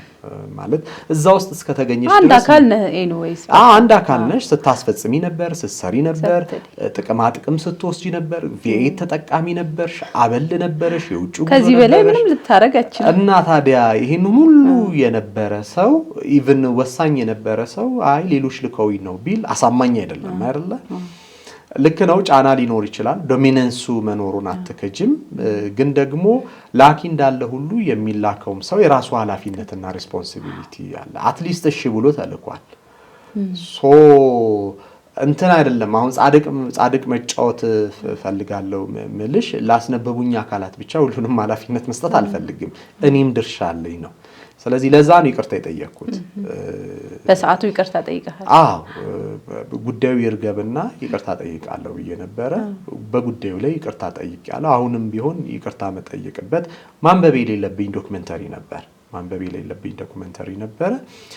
ምክንያቱም ይሄ ከሚሳደበው ገላሃለው ቆርጣሃለው ከሚለው ውጪ በልቡ የሚያዝንብሽ ሰው አለ። እውነተኛ አማኝ የሆነ ሰው እውነተኛ ሰዎች አሉ። እውነተኛም ባይሆኑ በምንም መልኩ እነሱን ሊያስከፋቸው የሚችል ነገር መነገር የለበትም ማንንም ሰው ቢሆን ማለት ነው። ስለዚህ የሆኑ ኮሚኒቲን ነው እኔ በዛ ማይንድ ሴታፕ አላን ለማሳዘን ወይም የነበረው የፖለቲካውን ላንድስኬፕ ብቻ በማየት ነበረ። ግን ደግሞ ያዘነ ማህበረሰብ አለና በምንም ሆነ በምንም ያ ሶሳይቲ እኔ ላይ አዝኗል። ስላዘነ ደግሞ ይቅርታ ይገባዋል አይደለ? አሁንም ይቅርታ ነው የምለው። ያንንም ይቅርታ አውጥቼ ጠይቄያለሁ። አንዱ ከጋዜጠኝነት ህይወቴ መጥፎ ኢንሲደንት የምለው እሱ ነው። ባልሰራሁት የምትለው? ባልሰራሁት ምን አለ ባላደረኩት የምለው ኢንሲደንት እሱ ነው። ከዛ ውጪ ግን ያው የዚህ ጦርነቱ ላይ የነበረን አክቲቭ ሮልም እሱም አሁን ሁሉ ነገር ካለፈ በኋላ በወቅቱ የነበረው የኛ የብስለት ደረጃን ምናምን ስትመለከቱ እንግዲህ ሀገር ለመከላከል ለመጠበቅ ብለን ነው። እንደዚሁም ደግሞ ህወሓት ላይ ያለን ተቃውሞ ኤቢት የተለጠጠ ይመስለኛል። ትንሽ የበዛ ነው ማለት ኤኒ የፖለቲካል ግሩፕን መተቸት ካለብሽ የተለጠጠም ይመስለኛል። እና ህወሓትን ለመተቸት ወይም ህወሓት ላይ ባለን ተቃውሞ ምክንያት አፍተሩል የተጎዳው የትግራይ ህዝብ ነው እና በጦርነቱ በጣም አፌክትድ ሆኗል። የሆነው እንዲሆንበት ሆኗል። እኛ ያሰብነው እንግዲህ ልክ ነበርን በወቅቱ በነበረን አቋም ሀገር መከላከል ሀገር መጠበቅ፣ በዛም በኩል የነበሩ ደግሞ የተሳሳቱ ፕሮፓጋንዳዎች ነበሩ። እሱን ካውንተር አርገሽ የመመለስ ሚና እንዲኖርሽ ይጠበቃልና ያ ጉዳዮች ነበሩ። ግን ምንጊዜም ጦርነቶች መጥፎ ገጽታቸው ምንድነው? ከፖለቲካል ፓርቲዎች ያልፉና ህዝብን ወደ ችግር ይዳርጋሉ። ንጹሃን ናቸው የሚሞቱት። ምን ሆኑን አቶ ጌታቸውና ዶክተር ደብረጽዮን ምን ሆኑ? ከዛ ሁሉ እልቂት በኋላ እኮ ለወንበር የሚጣሉ ሰዎች ናቸው የሆኑት። ፖለቲከኛው የውስኪ ጽዋውን ከማንሳት አይጎልም። አንድ ደሃ እናት ናት ልጇን የምታጣው። እዛ የደረሰው ማህበራዊ ምስቅልቅል፣ የጦርነት ትሮማ፣ የትምህርት ማቋረጥ፣ እነዚህን የመሳሰሉ ጉዳዮችን ተመልከች። ይሄ ችግር የፋዘር ዘመዶች እዚህ ወለዮች ናቸውና ድንበር አካባቢ ናቸው። ትግራይና የዚህ አማራ ድንበር ላይ ውዝግብ ያሉበት አካባቢ ላይ ናቸው የሱ ፋሚሊዎች ያሉት። በጦርነቱ ወቅት ላይ ተጎጂ ሆነዋል በጣም እና የዛን የጦርነት በቅርበት ታውቀዋል? አዎ አካባቢውን ሄጄ እንትን ብዬ ነበር። ርችት ሲተኮስ እንዴት ትራውማው እንዴት እንደሚያንቀጠቀጣቸው እንደገና ደግሞ ይሄ ልጆች ጩጬ ሆኜ ዩኒቨርሲቲ ተማሪ ሆኜ የማቃቸው ትንንሽ ልጆች አድገዋል። ግን ትምህርት ዩኒቨርሲቲ በሚገቡበት እድሜ ላይ ከ9 አቋርጠናል ከ8 አቋርጠናል ምናምን ይሉሻል። 4-5 አመት ትምህርት ማጣት። ስለዚህ አሁን ጦርነቶች ክፋታቸው በፖለቲካል ፓርቲዎች የሚያልቁ አይደሉም፣ ወይም ደግሞ በእነሱ መካከል የሚያልቅ አይደለም። ህዝብ ላይ ይወርዳል። ምንም ጀስቲፊኬሽን ሊኖርሽ ይገባል ስለ ህዝብ ለሆነው ነገር። ግን እሱ ደግሞ በጣም ባይሆን በዛ ውስጥ ባናልፍበት ይህ ሀገር በየ25 አመቱ ጦርነት የሚካሄድበት ሀገር ነው። ረሃብ በየ10 አመቱ ይደርሳል። ከዛ ዙሪት ውስጥ አልወጣንም። በቃ በዛ ዙሪት ውስጥ ነው ሀገሩ የሚሽከረከረው። ትላንትና ከዛሬ 50 እና 60 አመት በፊት የሚያጋጩን ሾሽ ዛሬም ያጋጩናል። ተመልሰው ይመጣሉ። አዎ እንቅፋቱ ሁለቴ ከመታ የሚባል አባባል አለ አይደለ? ስሙን አንጥራውና የመታን እንቅፋት ነው ደጋግሞ የሚመታን። የዛ ካለ መሆንሽ ይልሻል ያልነው ለሀገር ነው። ግን በአማራም በአፋርም በትግራይም ጦርነቱ በመነሳቱ ምክንያት ሁሉም ተጎጂ ነበረ። ጦርነቱ በመነሳቱ ምክንያት ሁሉም ተጎጂ ነበረ። እዚህ የመሃል ሀገሩ ሰው ከዚህ ሄዶ የሞተው ሰው ከደቡብ ከኦሮሚያ ሄዶ የሞተው ሰው ቀላል ነው ወይ? ቁጥሩ ቀላል አይደለም። በዛ የወደመው ኢኮኖሚ ቀላል አይደለም። ወደ 28 ቢሊዮን ዶላር አካባቢ እንትን ብሏል። ሶ ጋዜጠኛ ስትሆኚ ይሄንን ነው ፌስ የምታረጊው። እዛ ደግሞ ሚዲያው ዋና እንትኑ እሱ ነበር። የጦርነቱ ዋና ሚና ተጫዋቹ ሚዲያው ነበር። አፋፋሚ እንደውም ሆኖ ነበር አይደል? ማስልሽ አማራጭም የለም። አንድ ድምጽ ወያኔ ነፍሱን ይማረውና ፍቅር ወልዶ የሚባል በጣም ጥብቅ ጓደኛ አለንና እንዲህ ነው ጦርነቱ ሲጀመር እያለን ሳይጀመር በፊት እንቀላለድ ነበረ።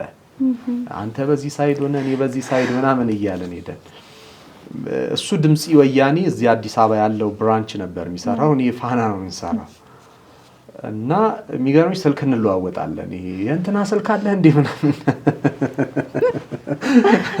የከሌ ስልክ ያብን ሰዎችን ስልክ ፈልጌ ነበር፣ ኦፌኮ ሰዎች ስልክ ፈልጌ ነበር ምናምን ይልና ይደውልልኛል። ብዙ ጊዜ ቅርቡ ጓደኛው እኔ ነኝ እና እሱ ድምጽ ወያኔ ላይ ለሚሰራው የዜና ግብዓት ስልክ የሚወስደው ከኛ ነው። እሱ ከመንግስት ተቃራኒ ሆኖ ይሰራል። እሱ ከመንግስት ተቃራኒ ሆኖ ይሰራል እና ሁለት ጓደኛሞች ነን፣ በጣም እንዋደድ፣ ተመሳሳይ እድሜ ላይ ያለን አንድ ክፍል ውስጥ የሰራን ጓደኛሞች ነን። ግን ሁለት አቋም ይዘን ደግሞ ለተለያየ ሚዲያ እንሰራለን። እንግዲህ ጦርነቱ ማለት ይሄ ማለት ነው። ሁለት ወንድማማቾች ሁለት የአንድ ሀገር ልጆች በፖለቲካ ልዩነት በሁለት ጎራ ሆነው ይታኮሳሉ እና በወቅቱ አንድ ጓደኛችን ነበሩና ልጁ የጎንደር ልጅ ነው፣ ልጅቷ የትግራይ ልጅ ናት እና ልትወልድ በሄደችበት ተዘጋ፣ እንትኑ ድንበሩ ተዘጋ። በጣም አስጨናቂ ጊዜ ነበረ። ልጅና ሚስቱን እዛ ትቷል። በቃ ይተክዛል ምናምን ይላል። ብዙ ነገር በሱ ህይወት ውስጥ ሆነ። ከዛ ጦርነቱ ደግሞ ትግራይ ያለቀና ደግሞ አማራ ክልል ላይ ገባ። እሱ ደግሞ ሌላ ጭንቀት። እንግዲህ እዚህ ቤተሰቦቹ አሉ ጎንደር ላይ፣ እዛ ደግሞ ትግራይ ላይ ሚስቱና ልጆቹ አሉ። ኢንፎርሜሽን ማግኘታችን እዚህም የጦርነት ቀጠና እዛም የጦርነት ቀጠና ሶ ለአንድ የሰው ልጅ ምን ያክል የስሜት ድብታን እንደሚፈጠር አስቢ። እና ሚዲያ ላይ አንዳንድ ጊዜ መስራትን በተለይ እኛ ሀገር ባለ ሚዲያ ላይ አንዳንድ ጊዜ መስራትን የምትራገሚ በእንደዚህ አይነት ኢንሲደንቶች የዛ አካል ደግሞ ስትሆኚ ምን አለ በዚህ ጊዜ ጋዜጠኛ ባልሆንኩ የሚያስብሉ እውነታዎች ጋር ትጋፈጫለሽ። እና እንደ ሀገር የመጣ ችግር ነው። ያንንም ይሄንንም ብሌም ለማድረግ አይደለም፣ ግን እንደ ሀገር ሁላችንም ወድቀናል። በዚህም ሳይድ ያለው በዛም ሳይድ ያለው ልዩነታቸውን በጠረጴዛ ዙሪያ መፍታት ሲችሉ ወደ ጦርነት መገባቱ ብዙ ኮስት አድርጎናል። እኔ ብሌምን ወደ ሌሎች ማስተላለፍ አልፈልግም። አንዱ አካል እኛ ጋዜጠኞች ነበርን። እኛ የምንወስደው ኃላፊነት አለ እና ተልኬ ነው ምናምን ኖ ብሌም ወስዳለው። የዛ አካል አንዱ የዛ አካል ነበር ምልሽ። አሁንም ልነግርሽ የምፈልገው ይሄኛው አካል ጻድቅ ነው ያኛው አካል ጻድቅ ነው አይደለም። ህዝብ ነው የተጎዳው። ጦርነት በመኖሩ ህዝብ ነው የተጎዳው። ሰላም ባለመኖሩ ምክንያት ሰው ነው የተጎዳውና አሁንም ግጭቶች በሰላማዊ መንገድ የማይፈቱ ከሆኑ የሚጎዳው የሚያልቀው ህዝብ ነው ለማለት ነው። በጣም ያው የሚያሳዝን ጊዜ ነው ያሳለፍነው። እግዚአብሔር ከዚህ አይነት ነገር አገራችንን የሚጠብቅልን ነው የምንለው። ስለዚህ በዚህ ምክንያት ከፋና ወጣ ማለት ነው። አይ ከፋና የወጣሁበት ከዚህ በኋላ አሚን ከዚህ በኋላ ቀጥታ ፖለቲካ ሲሆን ከዚህ በኋላ ያው የተሻለ ነገር ትፈልጊያለሽ፣ በራስሽ መስራት ትፈልጊያለሽ። እውነት ለመናገር ፋና ቤት የነበሩ ሰዎች ለኔ ሰራተኞቹም አለቃው አድማሱ ነበረ በወቅቱ ይዝ በጣም መልካም ሰው፣ ለኔ በጣም መልካም ሰው ነበረ። እዛም የነበሩት አጠቃላይ ስታፎቹ በየደረጃው ያሉ ኃላፊዎች ለኔ በጣም መልካም ነበሩ። የራሴ አቋሞች ነበሩኝ። ስለዚህ በራሴ መለወጥ ፈልጋለሁ። እንግዲህ የተፈጠሩ ኢንሲደንቶች እዛ ቤት ስትሆኝ አክቲቭ እንትኖች ብዙ ነገሮች ምክንያቶች አሉ። አሁን እዚህ ማልነግርሽ በእነዚህን አደረኩኝና ያው ለመልቀቅ ለቀኩኝ። ከዛ በኋላ እንደውም በድምጽ በቃ በደንብ የሰማነህ ከፋና ከወጣ በኋላ ነው ማለት ይቻላል። ቲክቶክ ላይ የተለያዩ ሶሻል ሚዲያዎች ላይ ትንታኔህን እንሰማለን። ዩቲዩብ ላይ ነበር አይ ቲንክ ዜናውን በየዕለቱ ነበር የሚለቀቀው ለረጅም 10 ምናምን ደቂቃ አካባቢ ነው በቀን የሚለቀቀውና በደንብ ሰው ያደምጥ ነበር ብስራት እየተባለ ነው የሚወጣው ዜናው እንዴት ነበር የሱስ ስራ የት ነበር የሰራው እሱን ከዛ በኋላ የኔታ ሚዲያ ነው የሄድኩት ዩቲዩብ ላይ ባሪፍ ደሞዝ ማለት ነው ከፋና ባሪፍ ደሞዝ ወጣው ያው ደስ ይላል እዛ የነበረኝ ቆይታ ቆንጆ ነበረ ዩቲዩብ ማህበራዊ ሚዲያውን በደንብ እንድትረጂው ያደርግሻል በደንብ አንደርስታንድ እንድታደርጊው በደንብ ያደርግሻል የተማርኩበት ነበር የዛ ቆይታዬን ዲጂታል ሚዲያው ምንድነው የሚፈልገው የሚለው ነገር በደንብ እንዳውቀው ረዳኝ ከዛ በተጨማሪ ደግሞ የዚህ የሥራ ትጋትሽን ደግሞ ይጨምራል እንግዲህ አስቢው በየቀኑ አንድ ትንታኔ መጻፍ መቻል አለብኝ በየቀኑ ማለት ነው ኋላ ላይ ከቀን አልፎ በቀን 2 ድረስ እንትን ማለት አለ መጻፍ አለብኝ ማታ 5-6 ሰዓት ነው ዜናዎችን ጉዳዮችን ሪሰርቾችን ስታረጊ ነው ምትዩ ከዛ ለሊት 11 ሰዓት እነሳለሁ ምጽፈው ወደ 4 ሰዓት ምናምን ነው ዩቲዩቦችን ታያለሽ ምን አዲስ ነገር ይዤ መምጣት አለብኝ ትዊተር በደንብ ነው የምትቃኘው ሁሉ ፌስቡክ ሀገሪቱ ላይ ያለ ዜና በሙሉ ቅኝት ታደርጋለሽ በደንብ እንትን አንዳንዴ በውይይቶች ላይ ሐሳብ ታገኛለሽ ስለዚህ ውይይት ቁጭ ብለሽ የሚተላለፉ እንትኖችን ታያቸዋለሽ ሶ ያ ምን አይነት አቅም ይፈጥርልሻል ይሄ በየቀኑ የሆነ ስራ አለኝ የሆነ ምጽፈው ነገር አለኝ ኮሚትመንቱ ከፋናም በለጠ ማለት ነው በጣም ይበልጣል አይገናኝም ፋና በጣም የሚያስጨንቅ እንትን ቤት ነው ግን በየቀኑ መጻፍ ይሄኛው ረጅም ነው የምጽፈው በየቀኑ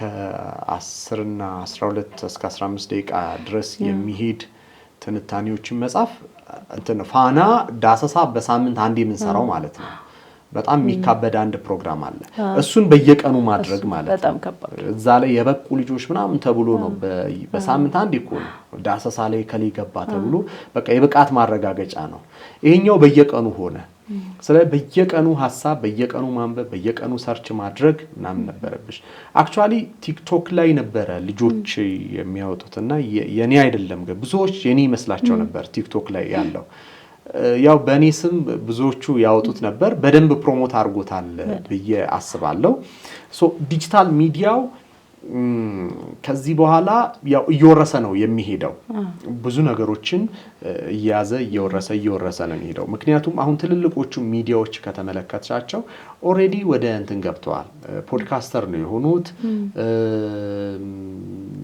ተምኔላቸውን ተመልከቻቸው ሙሉ በሙሉ ተቀይረዋል ቋንቋቸው በዲክሽን ደረጃ ሚዲያዎቹ ተቀይረዋል አሁን ፋናም ኢቢሲም በምክትል ስራ አስፈጻሚ ደረጃ ነው እንትኑን የሚመሩ ዘርፉን የሚመሩት በራሱ ሶ የዲጂታል ሚዲያ አሁን ትልቅ ቦታ ያገኘ ነው የመጣው በፊት ላይ የፋና እንትን የነበረችው ዌብሳይት ክፍል ምናምን ተብላ የነበረችው ፌስቡክ ላይ ነው 4 ሰው ምናምን የነበረባት ነበረች አሁን በጣም ትልቅ ሰፊ የሰው ኃይሉ በጣም ብዙ ነው ከዛ በተጨማሪ ደግሞ በትልቅ ደረጃ በትልቅ ኃላፊነት ደረጃ ነው ኢቢሲም በተመሳሳይ ነው ሶ ሌላው አሁን ማህበራዊ ሚዲያ የቀየረው ነገር አሁን ቲክቶክ ላይ ተመልከቻቸው አሉ በፊት አርካይቭ ነበረ ሚዲያውን የሚያደርጉት ማህበራዊ ሚዲያውን አርካይቭ አድርገው ነው የሚጠቀሙት ሜይንስትሪም ሚዲያዎቹ ማለት ነው ሶ ቲቪ ላይ የሆነ ነገር ይተላለፋል እዛ ላይ በቃ ዩቲዩብ ላይ ጨነነዋል አይነት ነገር ነው አሁን ግን በፐርፐዝ ነው የሚሰራው ለዲጂታል ሚዲያው ተብሎ ሚዲያዎቹ ይሰራሉ ቲክቶክን በደንብ እየተጠቀሙ ነው እነ ሲኤንኤን እና እነ ብሉምበርግ ወይም ውጪ ያሉ ሚዲያዎች በደንብ ቲክቶክን ይጠቀሙታል የሶሻል ሚዲያውን በደንብ ነው የሚጠቀሙት ሶ የሶሻል ሚዲያው ደግሞ አክሰስ የሚያደርግልሽ ማለት የሚፈጥርልሽ እድል በፊት የኢንፍራስትራክቸሩ ከባድ ነበር የቴሌቪዥን ኢንፍራስትራክቸር ለምሳሌ አንቴና ተክለሽ ሳተላይት ተከራይተሽ ምናምን ብለሽ በሙሉ እሱን አስቀርቶልሽ እንግዲህ አንቺ አሁን የሚዲያ ባለቤት ሆነሻል ያ ኢንፍራስትራክቸሩን ዩቲዩብ ዘርግቶልሻል ቲክቶኩ ፌስቡኩ ያንን ሁሉ መሰረተ ልማት ጨርሶልሻል ሁለተኛ ነገር ደግሞ የሆነው ምንድነው አሁን ባለፉት 20 እና 10 አመታት በጣም ፈጣን ለውጥ ላይ ነው ምናልባት ዓለማችን ባለፈው 100 ዓመት ካሳለፈችው ይልቅ ባለፉት 20 እና 10 ዓመታት እየሄደችበት ያለው ፍጥነት ብዙ ነገሮችን እየለወጠ ነው። የዓለም ሁኔታም በብዙ እየቀየረው ነው። በፊት መንግስታት ምን ይባላሉ? ሚዲያና ጦር መሳሪያ ወይም ደግሞ ጠመንጃ ነበረ የነበራቸው። ስለዚህ ሙሉ መረጃውን በሞኖፖሊ ይዘውት የዜና ምንጭ መንግስታት ነበሩ። የሐሳብ፣ የኢንፎርሜሽን፣ የትርክት ምናምን የሚባሉት ምንጮች መንግስታት ነበሩ። የሶሻል ሚዲያ ወይም የዲጂታል ሚዲያው መምጣት ከመንግስት ሚዲያን ነጥቋል። አሁን መንግስት ጠመንጃ ብቻ ነው ያለው። ሚዲያው ሁሉም እጅ ላይ ያለው በቃ ስልክሽ ሚዲያሽ ነው። ኢማጂን አሁን ኢንሲደንቶችን ተመልከቺ። የባለፈው በፊት ላይ ፋናና ኢቲቪ ያልዘገቧቸው ጉዳዮች በቴሌቪዥን ማለት እውቅና ወይም ደግሞ አጀንዳ የመሆኑ ጉዳይ አስቸጋሪ ነበረ። 97 ላይ በጣም የምርጫ አጀንዳ የተፈጠረው የነቅንጅትና ህብረት የሚባሉ የተቋሚ ፓርቲዎች ነፃ የቴሌቪዥን አየር ሰዓት አግኝተው መሳተፋቸው፣ ድምጻቸው መሰማቱ ነበረ። አሁን እንደዛ አይደለም። ለምሳሌ አሁን ያለንበት ለውጥ እኮ የመጣው በፌስቡክ ዘመቻ ነው። የግብጽ ላይ እና የቱኒዚያው የመሐመድ የቦአዚዝ ታሪክ እኮ ኢዝ ፌስቡክ ሂስትሪ እኮ ነው። አብዮቱን ያቀጣጠለው ፌስቡክ ነው። ከፌስቡክ በመነሳት እንትን ያለው ነው። አሁን ለምሳሌ ትልልቆቹ ሚዲያዎች አንዘግብም ቢሉ ጉዳዩን አጀንዳ ሴት ማድረግ አይችሉም። ኦሬዲ የሚዘግቡ ነፍ ሚዲያዎች አሉ። ቲክቶክ ላይቭ አለ፣ ዩቲዩብ ላይ፣ ፌስቡክ ላይ እንትን ትያለሽ። ሶ ሜንስትሪም ሚዲያው አይ ቲንክ የቴሌቪዥን ጎልደን ኤጅ እያበቃ ይመስለኛል። ስለዚህ ዲጂታል ሚዲያው እየወረሰው ያለው ይመስለኛል። አሁን አያለው ማለት ቲቪ ላይ የሚታዩ ቲቪ ላይ የሚሰሩ ልጆች ይልቅ ዩቲዩብ ላይ ያሉ ልጆች በደንብ ጎልተውና አጀንዳ ሴት እያደረጉ ናቸው። ታዩና አሁን ስፒድ የሚባለው የዚህ የጌመር ተጫዋች ቻይና ሄዷል። የቻይና መንግስት እኮ ነው ስፖንሰር ያደረገው። ስፒድ እዛ ሄዶ እየቀወጠው ነው። አንድ ደግሞ የዚህ የፋየር የርችት እንትን ላይ ፎቶዎችን የሚሰሩበት አለ። የቻይኖች አንድ እንትን አላቸው፣ ትዕይንት አላቸው። በርችት ነው ፎቶሽን ምናምን ነገር ይሰሩታል። ስፒድን አድርገውታል። የቻይና መንግስት ነው ቻይናን አስተዋውቁልኝ ብሎ እንትን ያለው። ይሄ ልጅ ዩቲዩበር ነው። ምን ያህል ፓወርፉል እንደሆነ እንዲህ ፕሬዝዳንቶች ያናግሩታል። በየቦታው እየሄዱ ፕሬዝዳንቶች ምናምን ነው የሚያዋሩት። ግን ሂዝ ዩቲዩበር ማወቂያ ሶ አሁን የሜንስትሪም ሚዲያውን ሶሻል ሚዲያው ኒው ሚዲያ የሚባለው ፍሎሪሽ እያደረገ ነው። ምክንያቱም እዛ ላይ ያሉ አጀንዳ ሴት የሚደረገው እዛ ላይ ነው። ሜንስትሪም ሚዲያው ማስተባበል እኮ ነው። አሁን ሶሻል ሚዲያው ላይ አጀንዳ ይፈጠራል። ፌስቡክ ላይ ነው አጀንዳ የሚፈጠረው እና ፌስቡክ ላይ አጀንዳ የተፈጠረው ፌስቡክ ላይ እንደዚህ እየተባለ ነው ተብሎ ነው ሜንስትሪም ሚዲያ የማስተባበል ስራ። ኋላ ነው አሁን ትልልቆቹ ሚዲያዎች ነቆና ሶሻል ሚዲያውን መቆጣጠር የጀመሩት።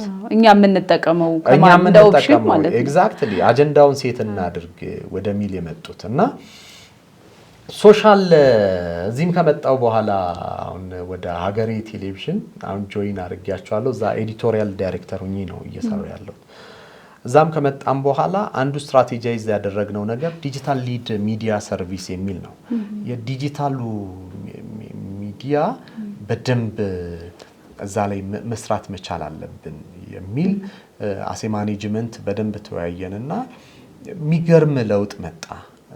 ዜናዎቻችን የዲጂታል ሚዲያው ላይ ያለውን ሰው እንደውም በአንድ ወቅት ላይ የዚህ ዩቲዩብ ጉግል ላይ ገብተሽ እንትን ስትዩ ፈጣን እድገት ካሳዩት እንትን አንድ ወቅት ላይ የነበረ ሪሰርች ሀገሬ ቴሌቪዥን ነው ይላል። ኦኬ እዛ ከገባ በኃላፊነት እዛ ከገባ በኋላ ማለት ነው። ያ እዛ ያሉ ሰዎች በጣም ያንግ ናቸው፣ በጣም ወጣቶች ናቸው። አለቀይም በጣም ቱ ያንግ ነው፣ ግን በደንብ የሚያውቅ ጎበዝ እና በጣም ኢንተሊጀንት ልጅ ነው። እና ስታፉ በጣም ጠባብ ነን፣ አጭር ነው ስታፉ። ወይም ደግሞ ትንሽ ነው ስታፉ ከነፋና ከሌሎች እዛ ጋር ስታየው ነው እንጂ ቁጥሩ ትንሽ ነው። ቁጥሩ ትንሽ ነው። አይዲያ ግን አለ፣ እዛ አይዲያ አለ። የፈለግሽውን ሀሳብ ብቻ ፌር እና ይሄ ህግና ምናምን አይጣረስ እንጂ ለፈጠራ የፈለግሽውን ስራ ለመስራት ቤት ኦፕን ነው እና እዛ ላይ የሶሻል ሚዲያ ላይ የሰራ ነው ስራ በመነጋገር ብዙ ለውጥ ነበረ ያመጣውና ምን ልልሽ ነው በአጠቃላይ እንግዲህ የኔታ ቆይታይም ያስተማረኝ አንደኛው ትልቁ ነገር ምን ያክል ሶሻል ሚዲያ ተጽዕኖ ከባድ እንደሆነ ከዚህ በኋላ ሜንስትሪም ሚዲያዎቹም የትኛውም አካል አጀንዳም ሴት ለማድረግ ብዙ ስራዎችንም ለመስራት ሶሻል ሚዲያው ላይ ትኩረት ማድረግ እንዳለበት ሶሻል ሚዲያው የፈጠረውን እድል ደግሞ በደንብ መጠቀም። አሁን ስንቱ ሰው ነው ህይወቱ ሶሻል ሚዲያ ላይ ተመሰረተ፣ ስንቱ ሰው ህይወቱን ቀየረ። ኮሜርሻል በይ ምን በይ ቲክቶከሮቹ ዛሬ ሰሙሻል እንዴ ሌላ ታሪክ እንዴ አንድ የቴክኖሎጂ ፕሮግራም አለንና በትብብር የሚሰራ ነው አግዙን ብሎ ሰው ቅጥር ተፈለገ። አንደኛ ብሩን ሲሰሙ እንዴት እንትን እንደሚሉሽ ማለት ባንድ ማስታወቂያ ብዙ ብር ነው የሚያገኙት። ያ ብሩን ሲሰሙት በራሱ የሚሰጡሽ ምላሽ እና ብዙ ፎሎወር የሌላቸውን ልጆች አገኘ። ግን ያው እንቅስቃሴ ያላቸው ልጆች ተገኙ። እኛ በትብብር የኛ ፕሮግራም አይደለም የሌሎች የተባባሪ አዘጋጆች ናቸው። እና አንዷ ይሄ ቅጥር ላይ መሰራው ልጅ እየነገረችኝ በጣም የሚያሳዝንህ አለች። ተስማምተው እሺ በሳምንት አንዴ ነው ምንድነው ተጽፎ ነው የሚሰጣችሁ ተቀርጻችሁ ብቻ ለመሄድ ብለናቸው ተለማምጠን ክፍያው በጣም ትልቅ ነው እንደዛ ተለማምጠን እሺ ይሉናል አለች። እና ቢሮ መታችሁ ፎርም ሙሉ ስንላቸው ቢሮ መምጣት ሰንፈው ውሉን ያቋርጣሉ። አስበው ጋዜጠኛ የከፈለው መስዋዕትነት ማለት ላይክ ለመቀጠር ምን ያህል ርቀት እንደምትሄድና አሁን ያለው በቃ ቶታሊ እኔ ፋና ስገባ ፈጣሪን እንዴት እንዳመሰገንኩት በቃ ጋዜጠኛ ሆንኩኝ ብዬ ማለት ነው።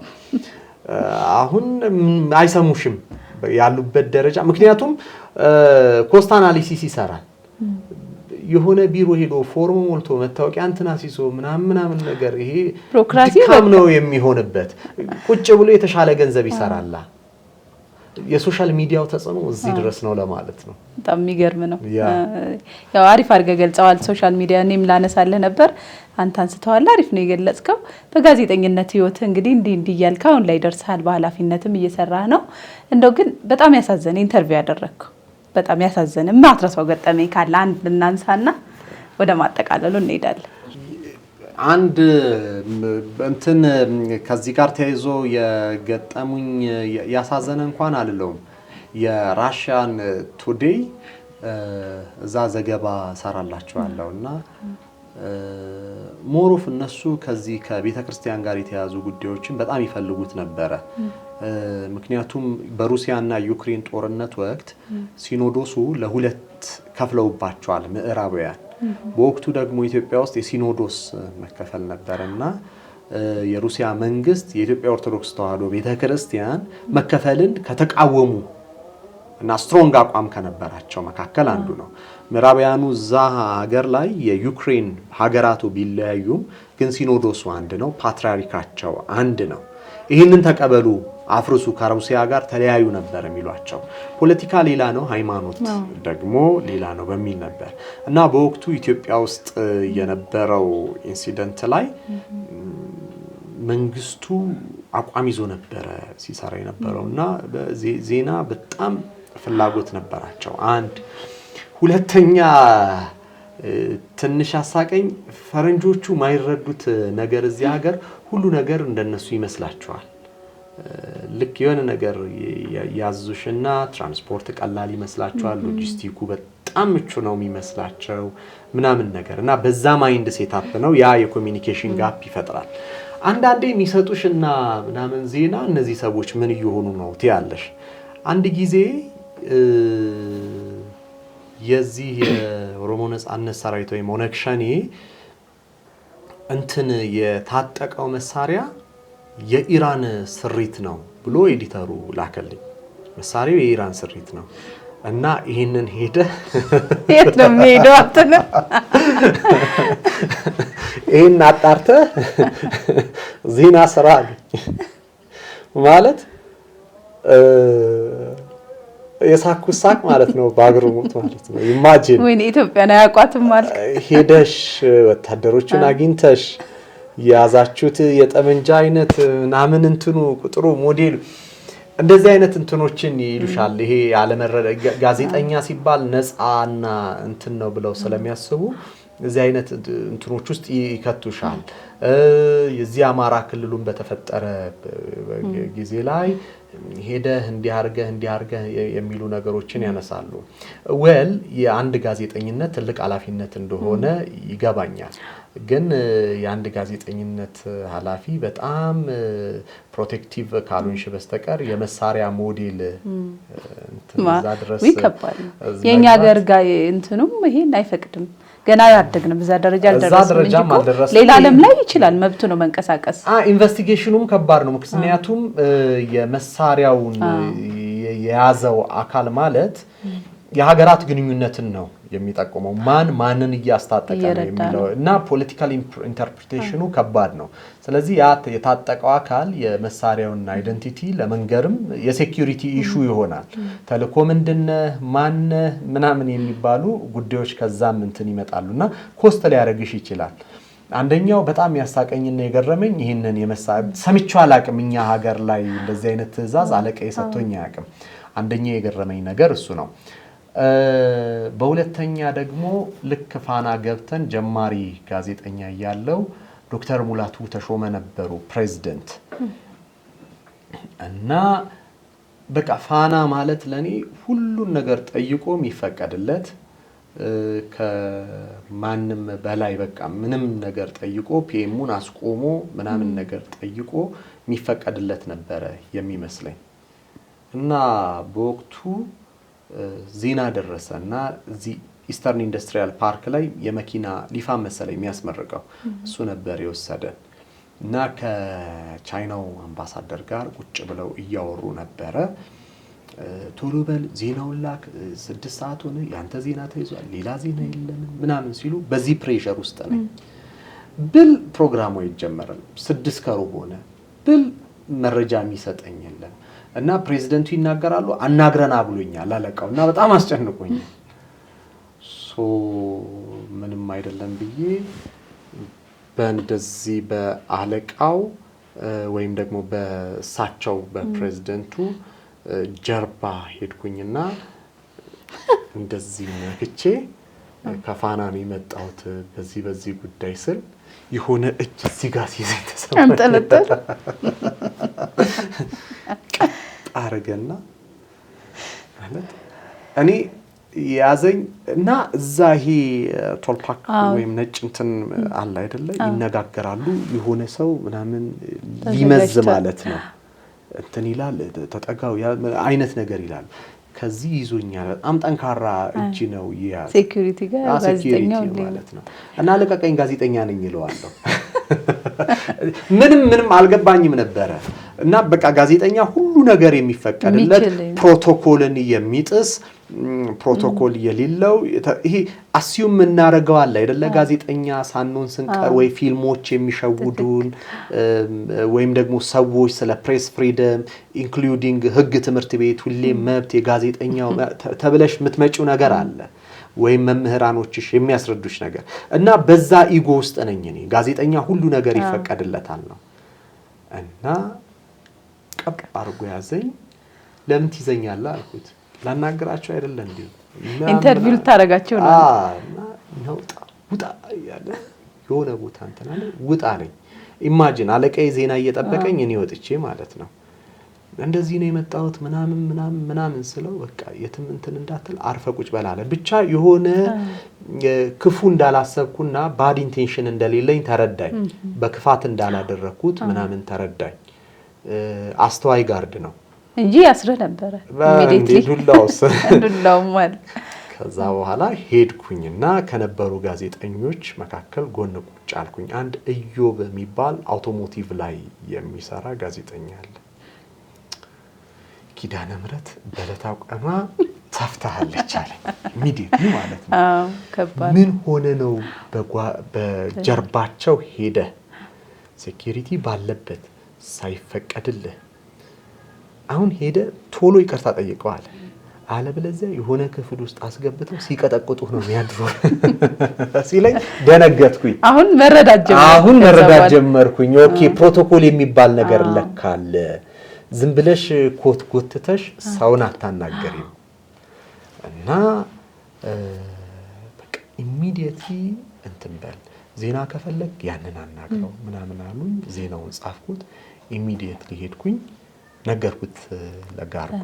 ግን በጣም መረዳት ያለው ሰው ነበር ጋርዱና እንዳጋጣሚ ጥሩ ሰው በጣም መረዳት ብዙ ነገር አንደርስታንድ ያደረገ ነበር። እኔ ጀማሪ ጋዜጠኛ ነኝ ይቅርታ ስለማላቅ ነው በዚህ የሄድኩት እና ሌላ ጊዜ ፕሮቶኮል የሚባል አለ ለጋዜጠኞች መግለጫ ሲሰጥ ታይም አሎኬት ተደርጎ በዚህ ነው እንደዚህ እንዳታደርግ ምናምን ብሎ መከረኝና እንግዲህ ከቀጥቀጣ ዳንኩኝ ማለት ነው።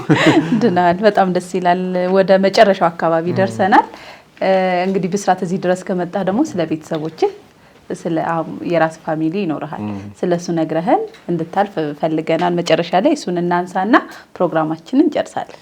አሁን ካገባው 2 አመት ሊሞላኝ ነው። ልጄ 9 ወር ደርሳለች። ትዳር በጣም ደስ ይላል።